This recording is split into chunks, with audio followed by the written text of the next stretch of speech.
Greetings, explorers, and welcome to a very special episode of the Multiverse Archives. I am Laura, and as you know, I am normally joined by Philip to discuss the twists and turns of the ongoing interactive storyline.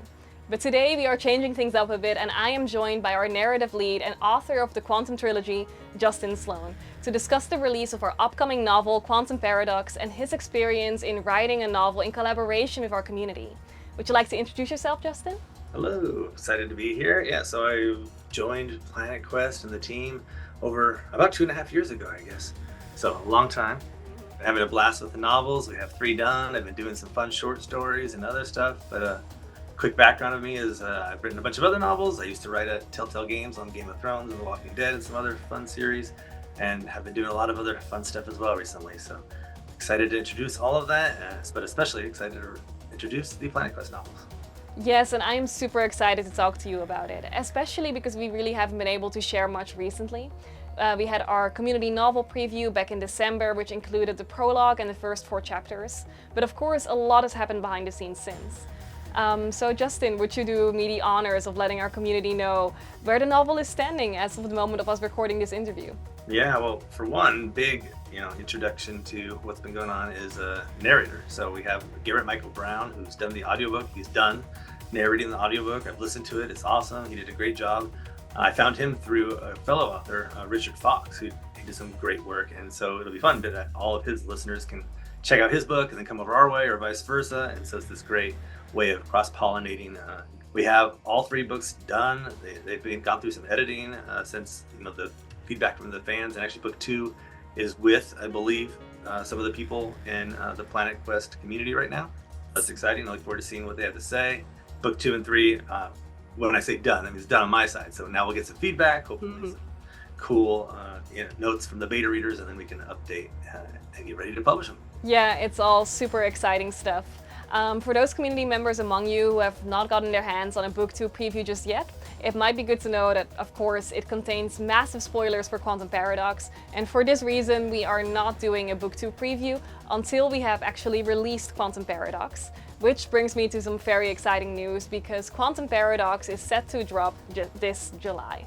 Yeah, and Book 2 and 3 are going to be following up quick, so if you all are going to be reading the previews and or beta reading, hopefully you're speed readers.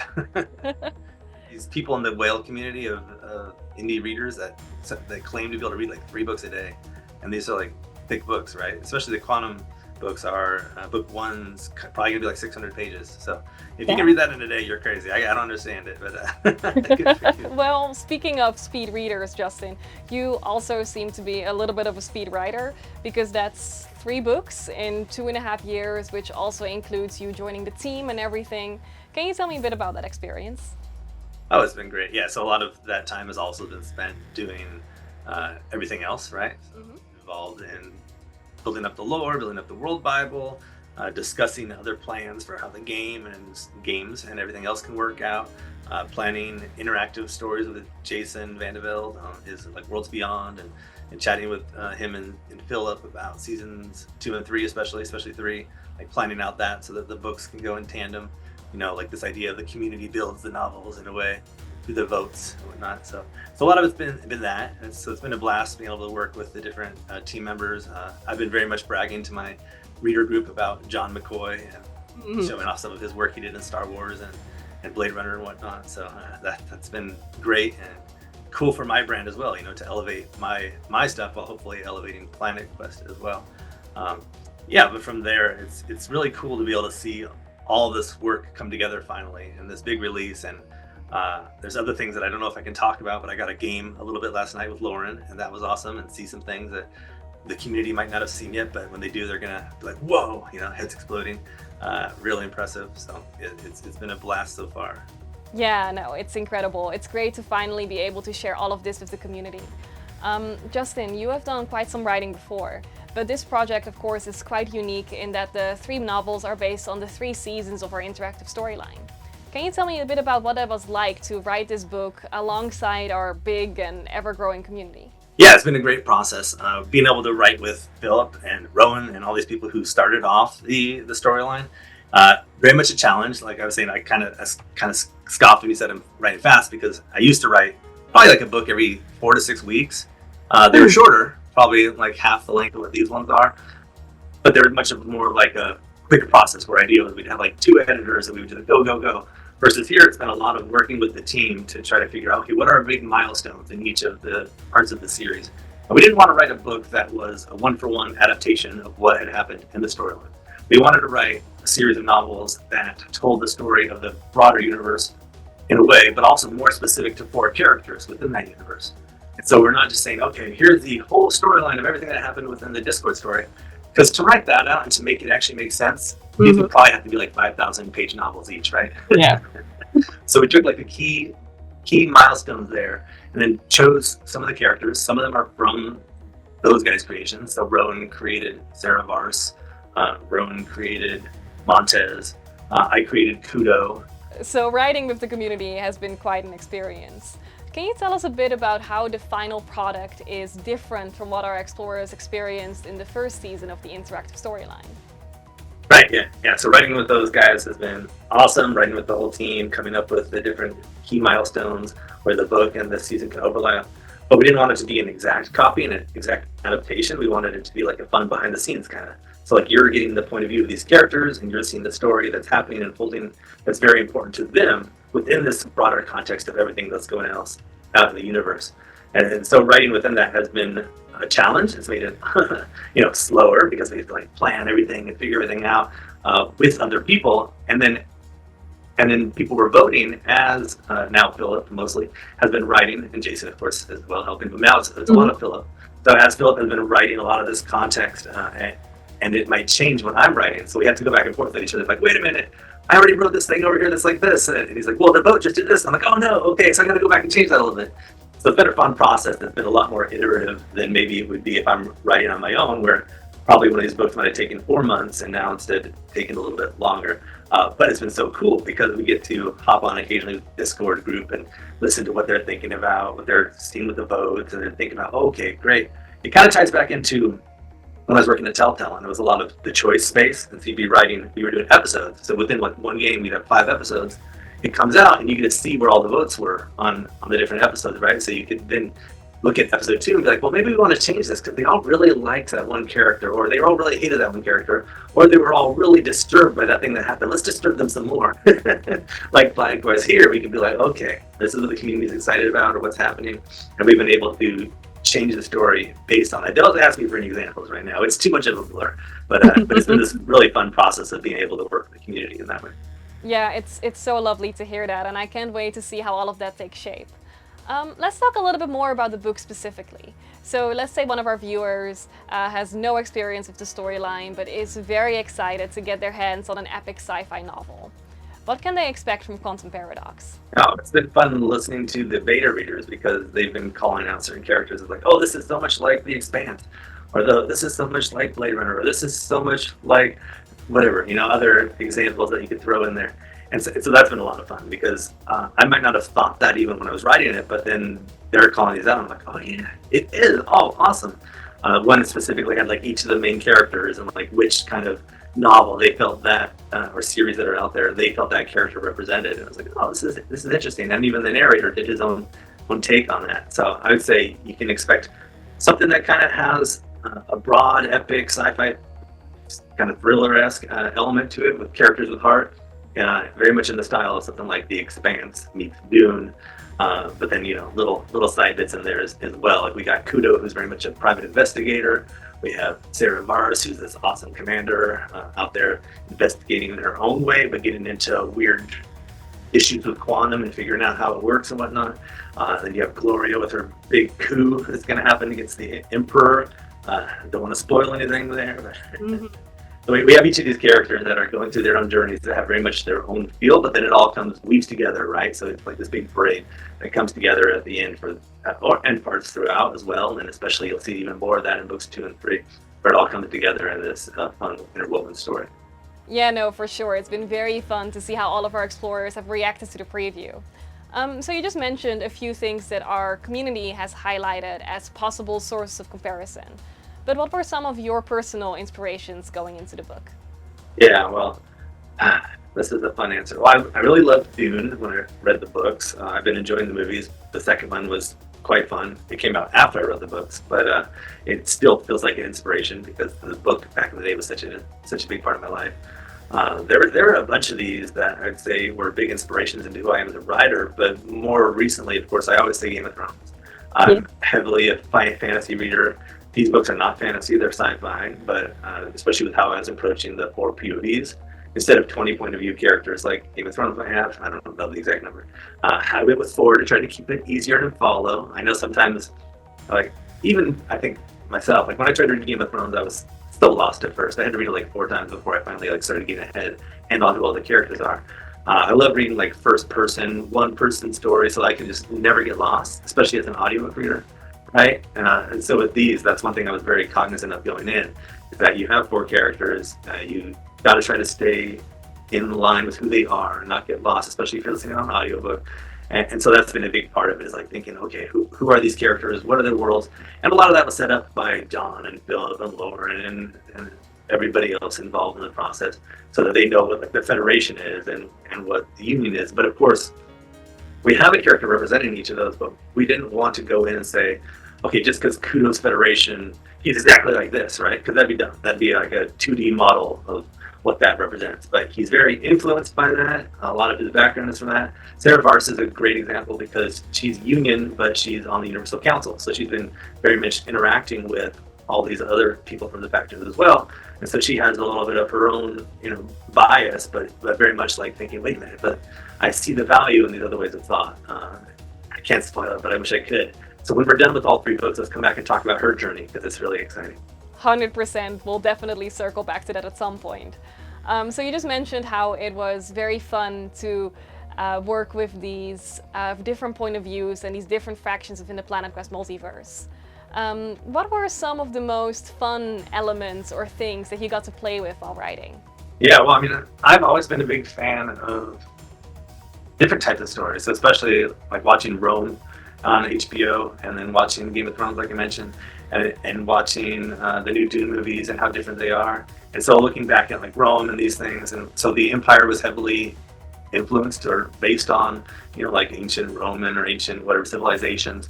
And then you go into the Federation, where it's much more like fancy future tech, a little Ender's Game feel on there or something. And being able to really lean on those and being able to go into the Empire stories and write, these heavily big culture throwing balls, these kind of things. I love that element of it, because when you're not only writing a novel, you sometimes get like fatigue because you're too much in this one world. But if you are able to kind of hop around in these very different environments, it takes away some of that, some of that constant fatigue of like, oh man, this again. So often in my books, I have a lot of that like space opera feel, where you're hopping around in galaxies and exploring different worlds. And that's what I really enjoyed about this, is being able to do that, but also being able to hop into the different pre-established factions and way of thinking, because sometimes it gives you more freedom when you have like these blinders on, because you realize, okay, when you have like a whole universe, your brain gets away from you and you start thinking, oh, I can do this and this and this. But when you're like here, then you're like, okay, now it's all about the characters, and you can kind of explore those worlds more focused on the characters without your brain trying to leap all over the place in weird, crazy ways. Instead, we have 3 main ways that can leap around. Is that how you would describe your main approach to writing, that it's very character focused? Yeah, and I think anybody who reads these will see that, or any of my other books, really.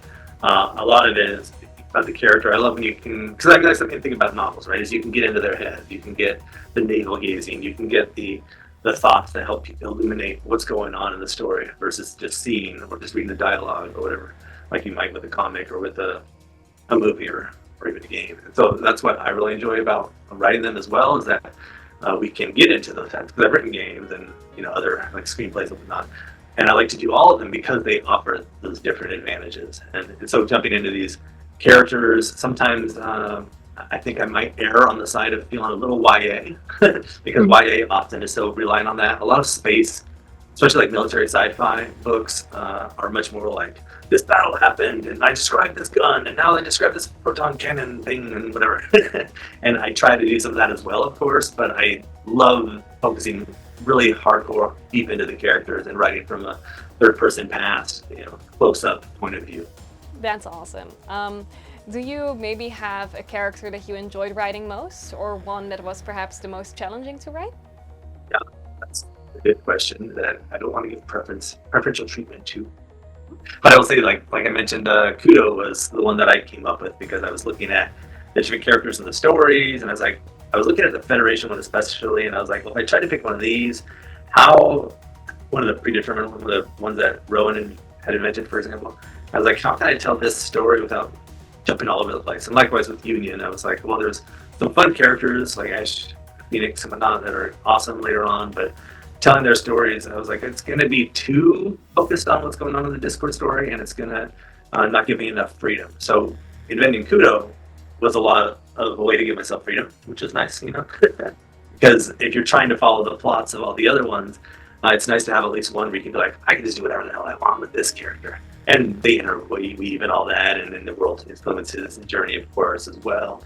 But being able to explore that, and I've also really enjoyed like The Expanse. There's a private investigator character on there who's not the main character, but shows up for a little while wearing that weird hat. I don't know if anybody remembers, but I like that kind of element. I was like, okay, well, what about a main character like that, but who's more troubled and has this backstory where he was supposed to be one of the top special forces Valkyries, but everything went wrong, and now he's trying to regain his path as this private investigator, and he gets sucked into this crazy adventure and partners up with some hitman from Vastech, and then more things go wrong.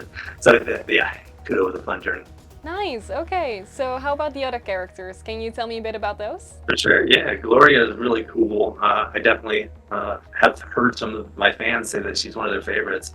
And she's really cool to write because she was this former opera singer who has now gone into politics. But she's kind of conniving. She's working the angles behind the scenes, That's great. So she's like kind of a Littlefinger from Game of Thrones in a way, but maybe not as jaded and not as mischievous as he is.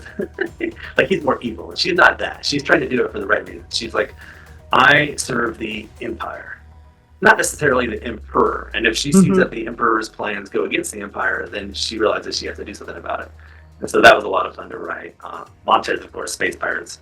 You just can't go wrong with space pirates. But likewise, I try to make him more three-dimensional. Like, there's a version of a space pirate that could just be like, going out there and sacking villages and whatever, raiding ships and stuff. And of course that stuff happens, but you get to see why and who he is and how this ties into his past. Well, so a lot of the themes for me is always like, how does your past catch up with you? Are you a monster or are you not a monster based on your past deeds? Can you find redemption? And all of that plays through with Montez. So that was fun. Sarah Vars, of course. I have worries that people will be like, hey, is this the Sarah Vars exactly as we saw her in the Discord storyline? And I'd say there's probably a lot of her that is, but there's a lot of her that's my creation as well. And that's always the issues with, like, right, when you're writing in a universe that's kind of been established with a certain bit of fandom. I've heard from my readers that, like, she's one of their favorite characters. Different readers have different favorites, of course, but I'd say like a good third of them have been like, Sarah Vars is so awesome. And so she definitely comes out as this lieutenant commander, depending on what part of the story you're at, who's a badass and out there kicking butt. But is she the exact same badass as from the Discord story? I look forward to hearing from the community to find out what they think. Okay, so maybe let's start rounding off a little bit with the following question. What are some of your personal dreams for the PQ multiverse as it grows beyond these books? Right, yeah. I mean, the books themselves, I have a lot of fun with them. So excited to see the audiobook, like I mentioned. That already is expanded out, and that's great. And we have Ben Earl, Benjamin. Anyway, he goes by B. Earl as his author name. He's doing the comics, and those are amazing. I've seen them and read some of them, and they're great. And so we're excited to see that. That'll like help expand the world out. I've been playing the games and checking them out, and like, wow, these are looking awesome. I saw a trailer that blew my head open the other day, and I was like, this is awesome. This is great. Like, this is all material that I'm seeing, this expanding universe that's gonna blow some people's minds.